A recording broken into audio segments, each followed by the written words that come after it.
नगर निगम में आयोजित साप्ताहिक जन सुनवाई में इस सप्ताह कुल 21 शिकायतें पहुंची। इसमें अतिक्रमण शाखा और भवन शाखा से संबंधित शिकायतें ज्यादा रहीं। अपर आयुक्त महेश कुमार कोरी ने जनता दरबार के जरिए लोगों के दुख दर्द सुने। नगर निगम में आयकर विभाग के अधिकारियों ने एक सेमिनार आयोजित कर अधिकारियों को टीडीएस कटौती के नियमों की जानकारी दी। साथ ही बताया कि अलग अलग स्तर के ठेकेदारों और वेंडर से किस तरह टीडीएस की और टीसीएस की कटौती की जानी चाहिए। कलेक्ट्रेट में आयोजित हुई साप्ताहिक जन सुनवाई में पेंशन से संबंधित मामलों की शिकायतें ज्यादा रहीं। लगभग 2 सालों से पेंशन पाने के लिए कलेक्ट्रेट और अपने संबंधित कार्यालयों के चक्कर काट रहे पीड़ितों ने अधिकारियों से मदद की गुहार लगाई। जिला अधिवक्ता संघ के चुनाव की नामांकन प्रक्रिया के तहत उम्मीदवारों द्वारा नामांकन जमा किए जा रहे हैं और इसी के साथ चुनावी सरगर्मी तेज होने लगी है। प्रत्याशी और उनके समर्थकों में उत्साह नजर आ रहा।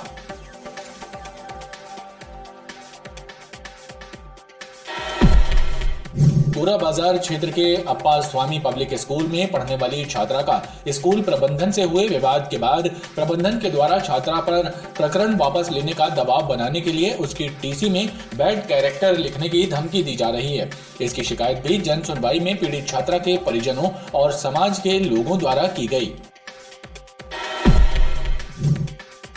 मजदूरों से भरी एक बस चरगवा के गंगई इलाके में अचानक पलट गई। इस हादसे के बाद क्षेत्र में अफरा तफरी मच गई। स्थानीय लोगों के द्वारा घायलों को बस से बाहर निकाला गया और उन्हें एम्बुलेंस की मदद से मेडिकल अस्पताल में उपचार के लिए भेजा गया।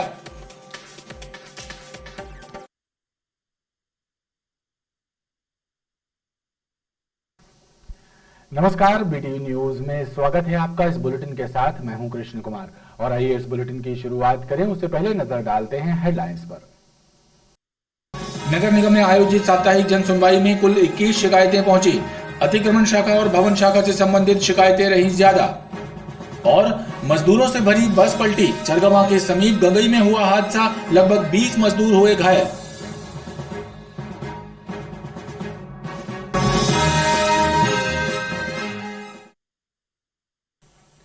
नगर निगम में आयोजित साप्ताहिक जन सुनवाई में इस सप्ताह कुल 21 शिकायतें पहुंची। इसमें अतिक्रमण शाखा और भवन शाखा से संबंधित शिकायतें ज्यादा रहीं। अपर आयुक्त महेश कुमार कोरी ने जनता दरबार के जरिए लोगों के दुख दर्द सुने। शहर में अतिक्रमणों और स्वीकृत नगर के खिलाफ निर्माण कर लेने मामलों में लगातार इजाफा हो रहा है। इसकी बानगी नगर निगम की जन सुनवाई में देखने मिलती है। निगम में लगी साप्ताहिक जन सुनवाई में 21 शिकायतें आई, जिनमें से अधिकांश शिकायतें अतिक्रमण शाखा से संबंधित रहीं। आधारताल आनंद नगर से आए एक बुजुर्ग ने बताया कि लगातार शिकायत कर रहे हैं, लेकिन कंजरवेंसी से बेजा कब्जा हटाया नहीं जा रहा है। हम 50 साल से वहाँ आनंद नगर में रह रहे हैं। हमारे पीछे भाईजान है, उनने मकान लिया 2 साल पहले। उसमें हमारा कंजरवेंसी सब लेटरिन बाथरूम पानी वानी सब आना जाना सब बंद कर दिया है जी। और बिल्कुल मकान से मकान सटा के उसने बिल्डिंग ताल दी अपनी। और यहाँ पे कई बार हमने आए शिकायत कराए, कोई आसमान दे के हमको भेज रहे हैं, जिससे हम लोग यहाँ चक्कर काट रहे हैं, तो यहाँ कोई सुनवाई नहीं हो रही है। वहीं एक दिव्यांग बुजुर्ग के साथ आए सहयोगी ने बताया कि अतिक्रमण के नाम पर नर्सिंग वार्ड से हटा दिया गया, लेकिन अभी तक पक्का आवास देने का वादा पूरा नहीं किया गया है। निगम कमिश्नर महोदय के पास आए थे। ये भैया सुनील पासी जी हैं और ये 7% विकलांग है। नर्सिंग वार्ड में इनका रहवास था, नर्सिंग मंदिर के पीछे, लेकिन अतिक्रमण में उसको तोड़ दिया गया और इनको ये आश्वासन दिया गया था कि इनको मकान दिया जाएगा प्रधानमंत्री आवास में। अब आप ये बताइए, इतना समय हो गया कि विकलांग व्यक्ति हैं, कोरोना में भी अर्थव्यवस्था सारी चरमरा गई, कुछ हो नहीं। आज ये इधर उधर रहते थे, इसलिए हम श्रीमान के पास आए थे कि इन्हें अभी और भी जो पन्नी मोहल्ले में मकान खाली है तो एक क्वार्टर इनको दिया जाए। सभी शिकायतों पर सुनवाई करते हुए अपर आयुक्त महेश कुमार कोरी ने उचित कार्रवाई का भरोसा आवेदकों को दिलाया है। नगर निगम में आयकर विभाग के अधिकारियों ने एक सेमिनार आयोजित कर अधिकारियों को टीडीएस कटौती के नियमों की जानकारी दी। साथ ही बताया कि अलग अलग स्तर के ठेकेदारों और वेंडर से किस तरह टीडीएस की और टीसीएस की कटौती की जानी चाहिए। नगर निगम के जन सुनवाई कक्ष में आयकर विभाग द्वारा एक सेमिनार का आयोजन किया गया, जिसमें टैक्स विशेषज्ञ वी.के. नामदेव द्वारा टीडीएस और टीसीएस कटौती के नियमों की जानकारियां दी गई। इसकी जानकारी हम आपको देंगे कि इस डिमांड को आप कैसे हटा सकते हैं अपने सिस्टम से और खत्म हो जाएगी। इसके अलावा टीडीएस किस पेमेंट में टीडीएस होना चाहिए? डी के नामदेव जी आए हुए हैं और वो विभिन्न कार्यालयों में जाके प्रशिक्षण दे रहे हैं कि हमें इनकम टैक्स की कटौती ठेकेदारों पे या अन्य वेंडर पे किस तरह से कटौती करना है। किस तरह की समझाई दी जा रही, कुछ परिवर्तन हुआ क्या उसमें? नहीं, परिवर्तन नहीं हुआ है, पर कई बार क्या होता है कि हम जो वेंडर से यदि 1% की वसूली करना है तो कभी कभी हम 0.5 या अधिक और 2% की वसूली कर लेते हैं। तो उसी को लेकर वो बता रहे हैं कि किस वेंडर पर कितना प्रतिशत की कटौती किया जाना है। आयकर विभाग के अधिकारियों ने बताया कि समय समय पर ऐसे सेमिनार किए जाते हैं ताकि आयकर कटौती की ठीक जानकारी अधिकारियों को मिलती रहे। कलेक्ट्रेट में आयोजित हुई साप्ताहिक जन सुनवाई में पेंशन से संबंधित मामलों की शिकायतें ज्यादा रही। लगभग 2 सालों से पेंशन पाने के लिए कलेक्ट्रेट और अपने संबंधित कार्यालयों के चक्कर काट रहे पीड़ितों ने अधिकारियों से मदद की गुहार लगाई है। कलेक्ट्रेट में आयोजित साप्ताहिक जन सुनवाई में पेंशन से संबंधित प्रकरणों की संख्या अधिक रही। शहर और बाहरी जिलों से आए आवेदकों ने अधिकारियों को बताया कि वो पेंशन के लिए कई महीनों से भटक रहे हैं, लेकिन उन्हें पेंशन हासिल नहीं हुई। मैं कल्याणकेतन पॉलिटेक्निक से सहायक ग्रेड 3 से रिटायर हुआ हूँ और मुझे लगभग 6 माह हो चुके हैं। ना ट्रेजरी से मुझे पीपीओ नंबर जारी हो रहा है, ना पेंशन मिल रही है, और ना विभाग से कल्याणकेतन पॉलिटेक्निक के प्राचार्य के द्वारा और वहाँ के मुख्य लिपिक के द्वारा सकारात्मक जवाब नहीं दिया जा रहा है, जिसके कारण मुझे हेल्पलाइन में भी डालना पड़ा मुख्यमंत्री। और आज मैं जिलाध्यक्ष महोदय के समक्ष अपना आवेदन प्रस्तुत करके और अपनी बात को रख रहा हूं, ताकि मैं आर्थिक संकट से भी मैं गुजर रहा हूं और मुझे किसी भी तरह से अभी तक पेंशन में सिर्फ फंड का पैसा भर मिला है। मेरे बाबा जी पुलिस विभाग में उप निरीक्षक के रूप में थे, जिनकी मृत्यु 31/8/2018 को हो गई। जब से दादी जी को पेंशन मिलना चाहिए तो बैंक कम से कम 2 साल में 20 चक्कर लगाए, आज तक पेंशन नहीं जारी हो रही है। बैंक में जब कभी जाते हैं तो बोलते हैं कि ठीक है आपका काम हो जाएगा, आप जाइए लाइए वो लाइए, लेकिन काम कुल नहीं गया। ट्रेजरी में मैं गया, पेंशन विभाग में गया, पेंशन विभाग के सर बोले कि आप जाओ वहाँ बैंक में आपका काम हो जाएगा, लेकिन वहाँ से हमें निराशापूर्व लौटा दिया जाता है हर बार सर। 2 साल से इंजीनियरिंग महाविद्यालय में सेवानिवृत्त कर्मचारी हूँ, तकनीकी सहायक पद के रिटायर हुआ हूँ। 30/6/2021 को मेरे को रिटायर कर दिया गया। अभी 4 महीने तक कोई भी अपादान अपने को प्राप्त नहीं हुए, न GIS, न GPF, न पेंशन प्रकरण अभी तक कोषालय नहीं भेजा गया। इंजीनियरिंग कॉलेज में ही फंसा हुआ। वहीं जन सुनवाई में पहुंचे अन्य आवेदकों ने भी अपनी समस्याओं के निराकरण के लिए अधिकारियों से गुहार लगाई। मेरे को पेमेंट नहीं मिल रही। किस विभाग में? पशु चिकित्सा विभाग। कब से नहीं मिल रही? ये 2014 से। हमें KCC का क्रेडिट कार्ड बनवाना है, जिससे राजस्व विभाग में हमने प्रकरण डाला था, तो हमारा प्रकरण का निराकरण नहीं हुआ। कहने लगे कि आपको नहर विभाग की वो नकल लानी, तो नकल मेरी जो मिली नहीं गई, तो मुझे नकल सर्टिफाइड चाहिए। कच्चा नक्शा प्राप्त हुआ जिससे वो हमारा बटांकन नहीं किया जा रहा है, तो मुझे पक्का नक्शा चाहिए, तो जिस कारण से हमें बहुत 8 महीने से घुमाया जा रहा था। जन सुनवाई में बड़ी संख्या में आई शिकायतों का निराकरण करने के निर्देश संबंधित अधिकारियों को दिए गए हैं।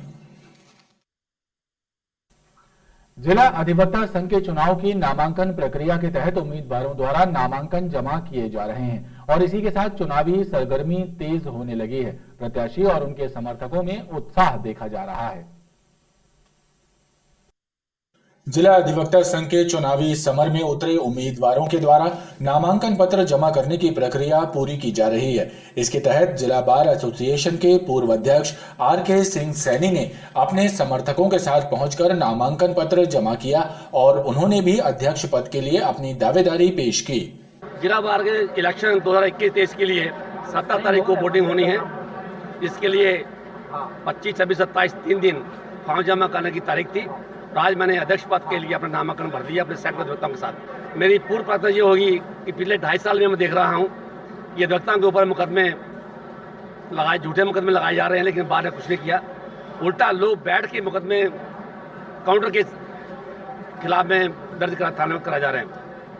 जजों की हालत जे है, वो किसी अधिवक्ता को सुनता नहीं है, पुलिस सुनती नहीं है। तो इन सबको दूर करने के लिए मैं अपने पूरे अधिवक्ताओं के साथ प्रयास करूँगा कि जज और अपने पुलिस इनके साथ कोई मनमानी न कर पाए। नामांकन पत्र जमा करने की प्रक्रिया के दौरान बड़ी संख्या में आर.के. सिंह सैनी के समर्थक मौजूद रहे। पति की प्रताड़ना से त्रस्त एक महिला ने एसपी कार्यालय की जनसुनवाई में पहुंचकर पति के खिलाफ शिकायत सौंपी है। पीड़िता का आरोप है कि उसका पति शराब के नशे में उसके साथ मारपीट करता है। जनसुनवाई में शहरी और ग्रामीण इलाकों से आए आवेदकों ने अपनी शिकायतों का जल्द से जल्द निराकरण किए जाने की मांग की है। गोरा बाजार क्षेत्र के अप्पा स्वामी पब्लिक स्कूल में पढ़ने वाली छात्रा का स्कूल प्रबंधन से हुए विवाद के बाद प्रबंधन के द्वारा छात्रा पर प्रकरण वापस लेने का दबाव बनाने के लिए उसकी टीसी में बैड कैरेक्टर लिखने की धमकी दी जा रही है। इसकी शिकायत भी जन सुनवाई में पीड़ित छात्रा के परिजनों और समाज के लोगों द्वारा की गई।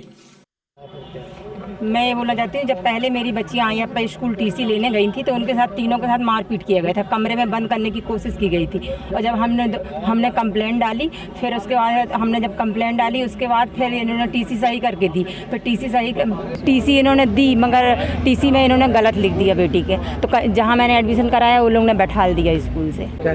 और ये लोग हैं अभी बोल रहे हैं कि आप केस वापस लीजिए और नहीं तो फिर टीसी सही करके नहीं देंगे। जन सुनवाई में शहरी और ग्रामीण इलाकों से आए आवेदकों ने अपनी समस्याओं का निराकरण करने की मांग की है। मजदूरों से भरी एक बस चरगवा के गंगई इलाके में अचानक पलट गई। इस हादसे के बाद क्षेत्र में अफरा तफरी मच गई। स्थानीय लोगों के द्वारा घायलों को बस से बाहर निकाला गया और उन्हें एम्बुलेंस की मदद से मेडिकल अस्पताल में उपचार के लिए भेजा गया। दुर्घटना में तकरीबन 20 मजदूर घायल हुए हैं, जिनमें से लगभग 8 श्रमिकों को गंभीर चोटें आई हैं। बताया जा रहा है कि सूचना मिलने के काफी देर बाद तक पुलिस मौके पर नहीं पहुंची थी। मजदूरों से भरी एक बस गंगई इलाके में पलट गई। इस हादसे में बस में सवार 40 से 50 मजदूरों में से लगभग 20 श्रमिक घायल हो गए। इनमें से तकरीबन 8 लोगों को गंभीर चोटें आई हैं, जिन्हें उपचार के लिए मेडिकल अस्पताल भेजा गया है।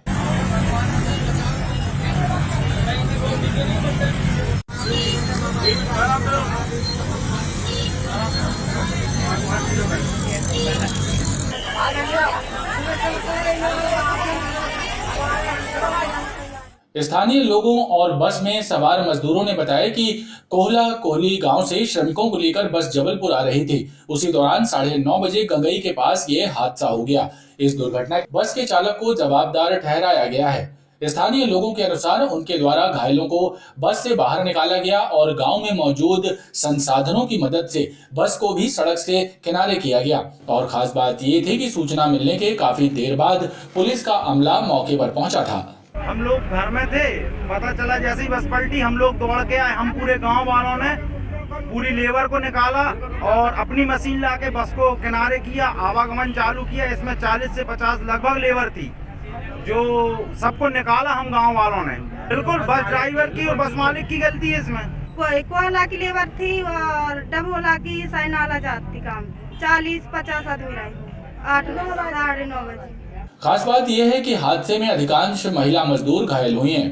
गंगई गांव से जबलपुर की जाने वाले तरफ में मेन रोड पर एक बस लेबर भर के ले जा रही थी, जो अनियंत्रित होकर के पलट गई, जिसमें लगभग 30-35 लोग थे। 5 या 6 लोग जिनके पैर और हाथ में ज़्यादा चोट आई है।